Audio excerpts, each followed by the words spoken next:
welcome back to the Cielle Show. Look at this though. All right. Those make me weirdly happy. I feel like keep getting pinged to do this thing called Show Up. About 7 years ago, there were several students at the same time reach out to me. If you don't know already, I am a professor, a life coach. It's weird to say that those are the only things. I've also been a professional ballroom dancer and barista extraordinaire, amongst other things. I ran and owned an international wedding planning company. And so there's various things that I've done.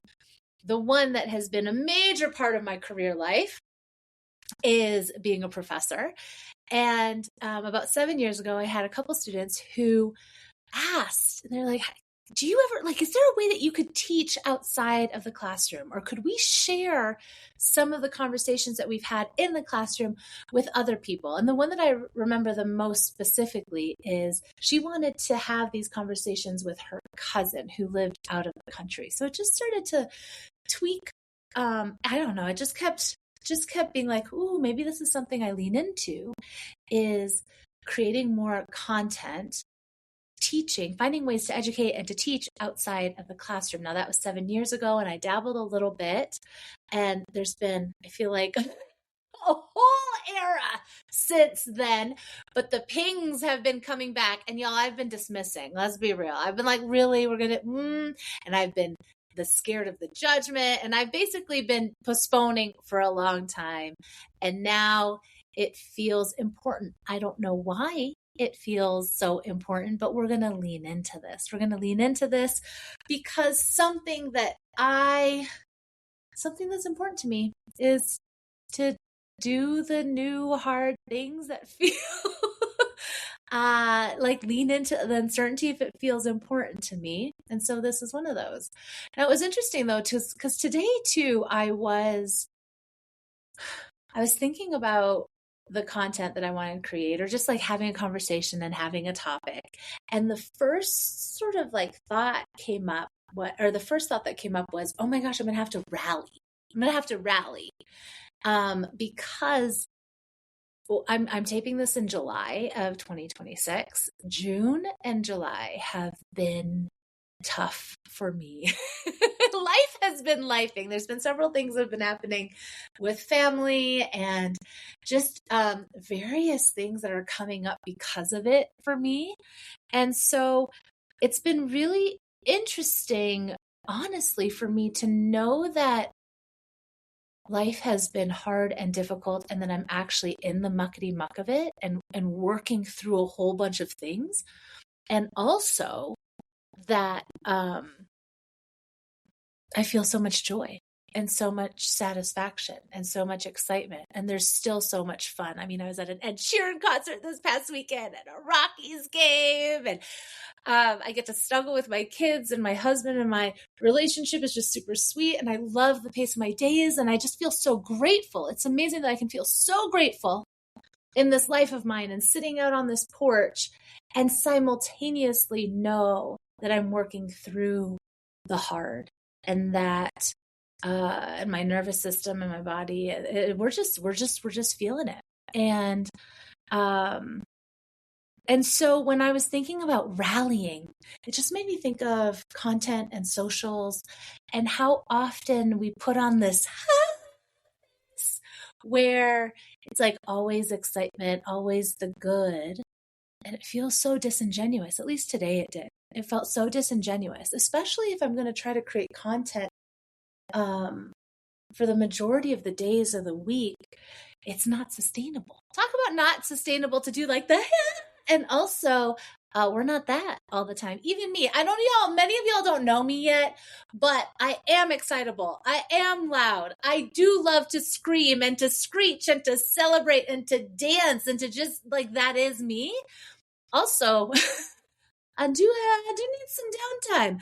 And it comes as a surprise to many that, again, I haven't gone too much in the recent research, but I am introverted in the definition of how I recoup my energy. How do I feel energy? How do I feel replenished with my energy? Alone time. Lots of alone time. I like to sit out on the porch by myself and drink my coffee. I journal, I read. I just started painting, y'all. I know. That's a new one for 2026 and I love it. Oh my gosh, these are some. See? Oh gosh, so a lot of alone time. So in any case, this is a long way of saying that this morning it just felt really disingenuous. As soon as I was like, I got to rally, and I had this like, that doesn't feel right. And again, it just doesn't feel like that's something that I could do if this really is something that, right? Like whatever this new endeavor is, if I'm going to be recording on a daily basis, I can't always rally because that ain't always how I'm feeling. So here's to feeling simultaneous things. No, various emotions simultaneously. There we go.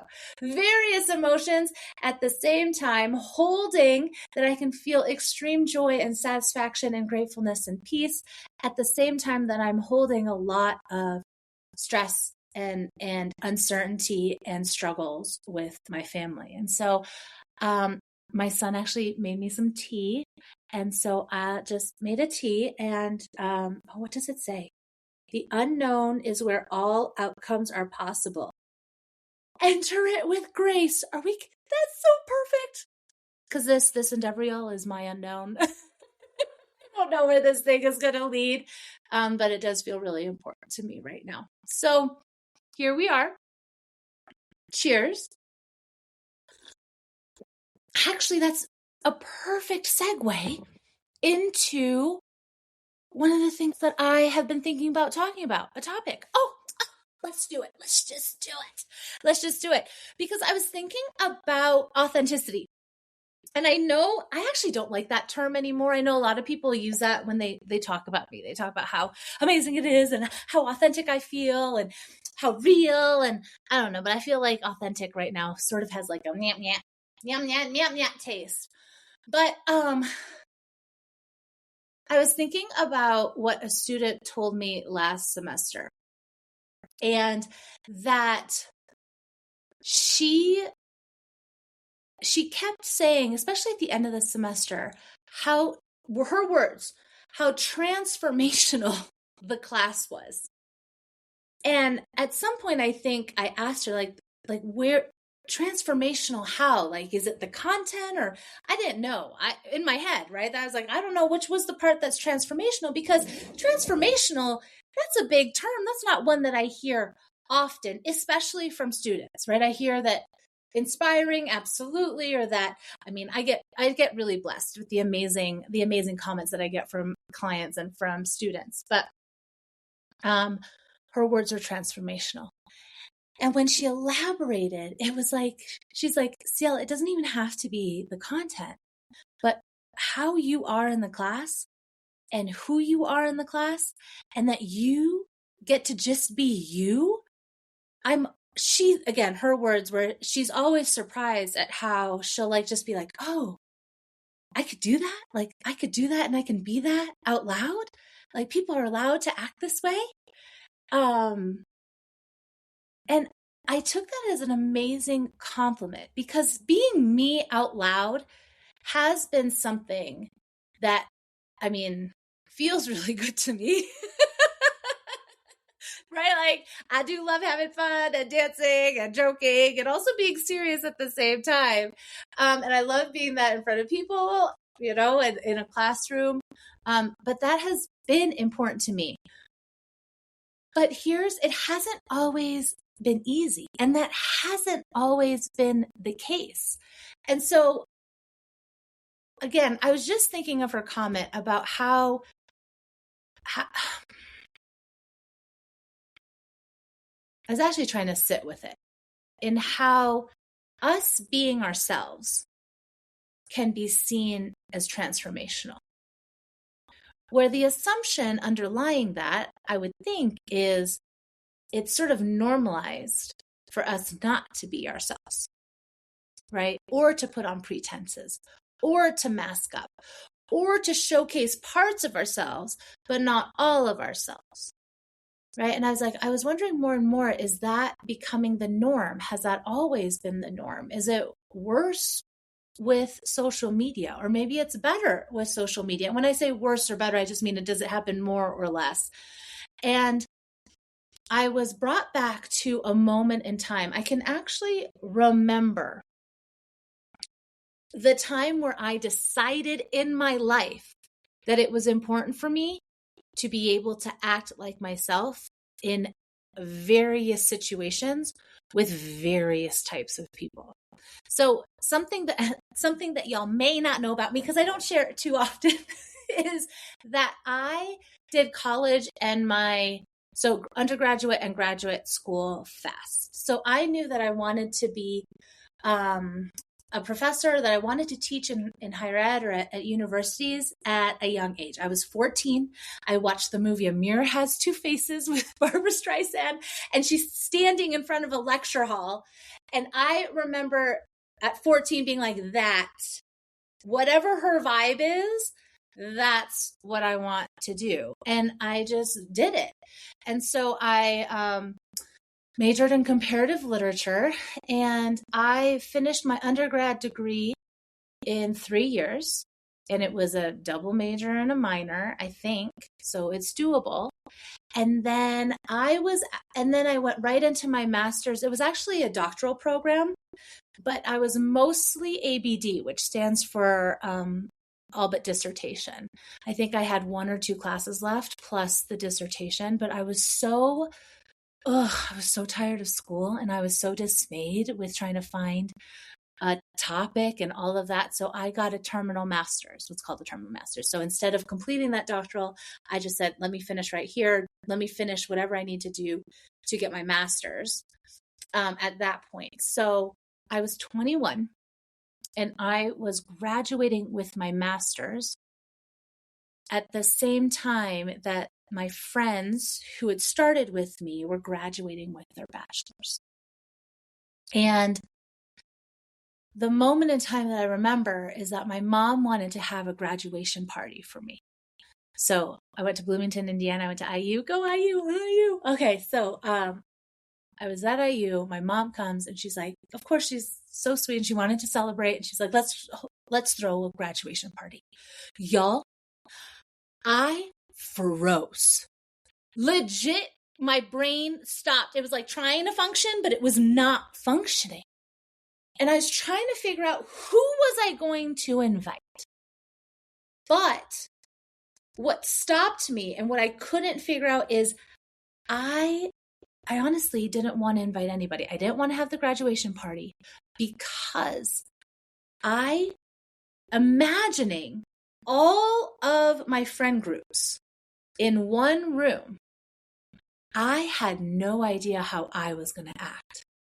That was the part that felt paralyzing, is imagining the people from my different friend groups coming and being in one place, and I would have no clue how I would talk to them, how I would celebrate myself, how to be, honestly. And it was in that moment that I realized that I showcase parts of myself and I act differently with different people.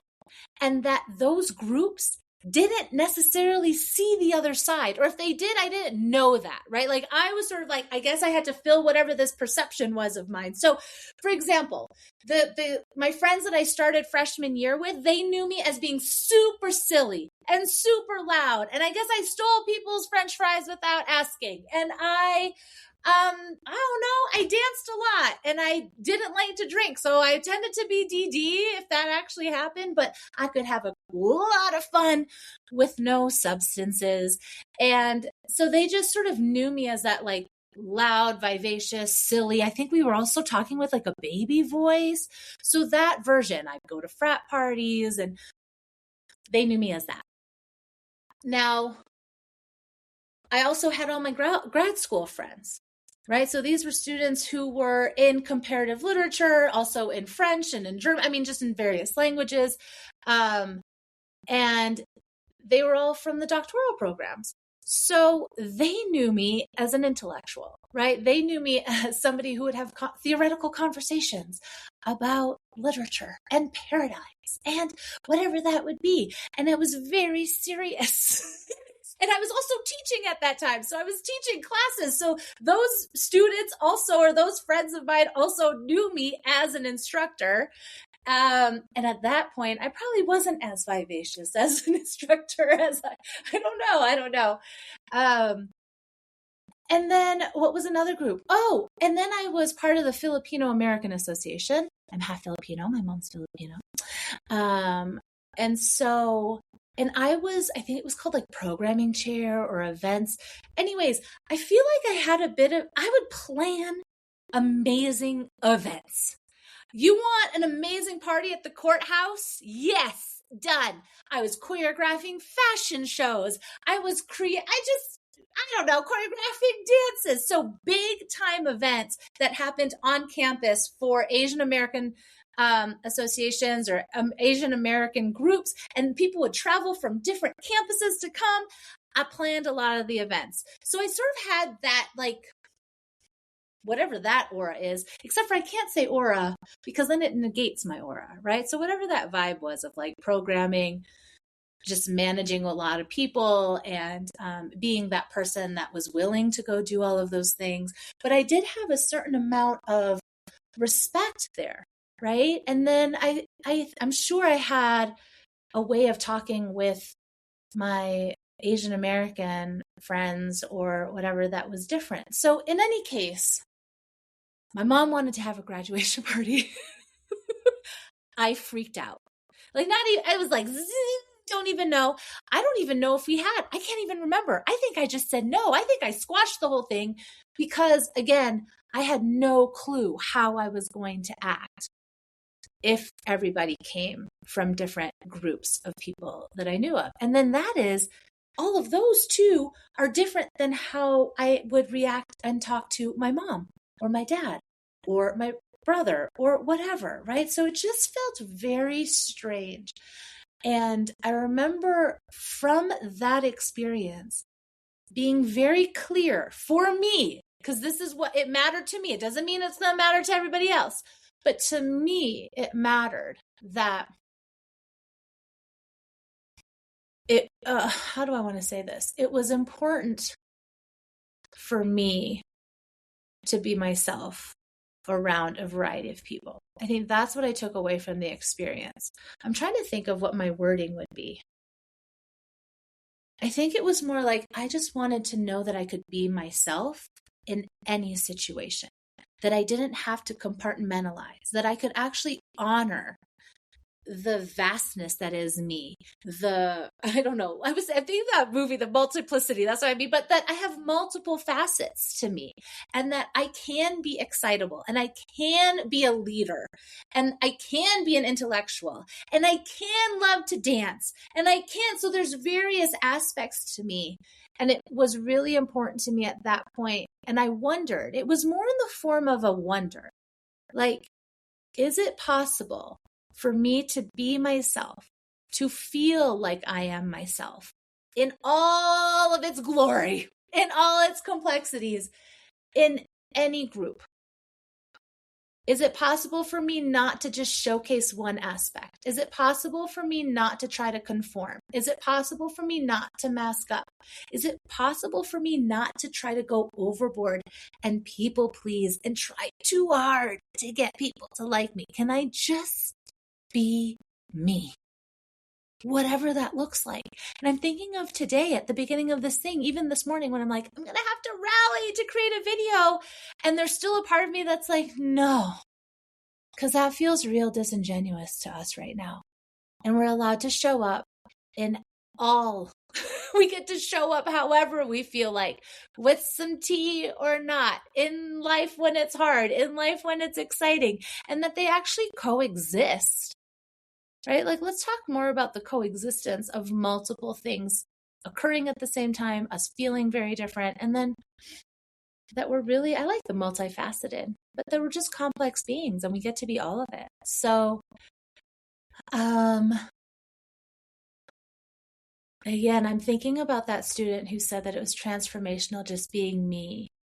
And a couple other students heard her and said, yeah, but it seems like it's so easy. It just like comes easy to you to just be you. And I really want to say it wasn't always easy, right? Me at 18, 19, 20, 21, like it wasn't at 21, I realized I was real disjointed. And for me, it felt a bit untenable. Like this was not how I wanted to live. I hated that feeling. I hated the feeling of being paralyzed and like I was like, I'm just thinking of a robot when it's like out and they've got their cords, they're like does not compute.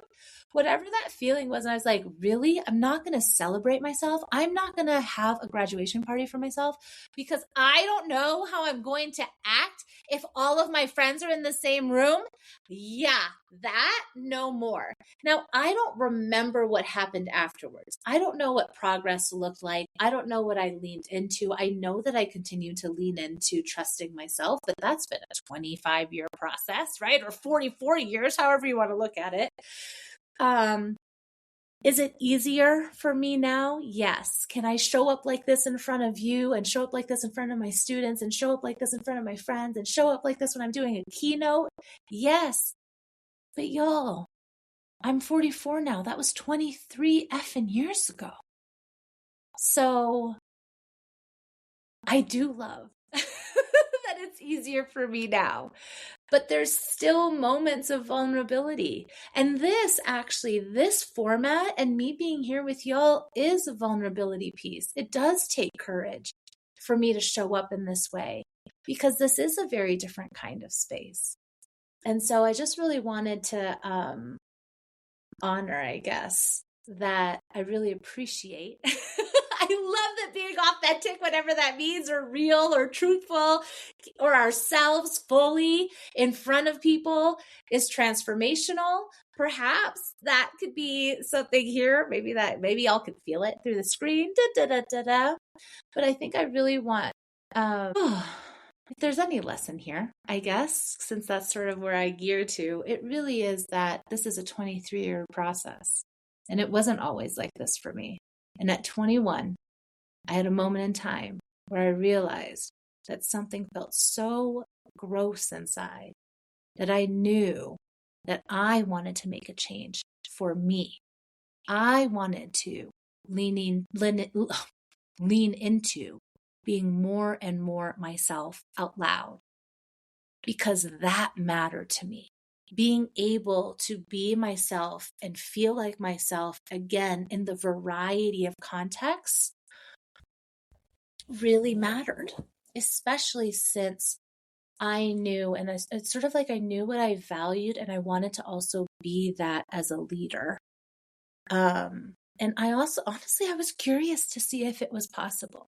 So I guess to me at 21, we could be a little proud of ourselves. Not even a little, we could be a lot proud of ourselves. Like Cielle at 21, it's freaking possible. Like we did it. Continuing to lean into it, even when it makes us nervous. So y'all, I guess that's where I'm at. That's the little story for today. I'm curious though. I'm wondering for y'all, do you ever have that? Do you have some version of that where there's a moment in time where you're like, this I don't like. This, I'm wondering if there's a different way that I can be, or a different thing that I can learn, or a different, I don't know what that would be, but just something that just felt really off, that you knew something's gonna shift there, or something's gotta shift here. Yeah. So if there is, let me know. I'd love to know what that is for you. And no matter what, thanks for being here at the beginning of whatever this new journey is for me. I really appreciate it. And yeah, there'll be another video soon.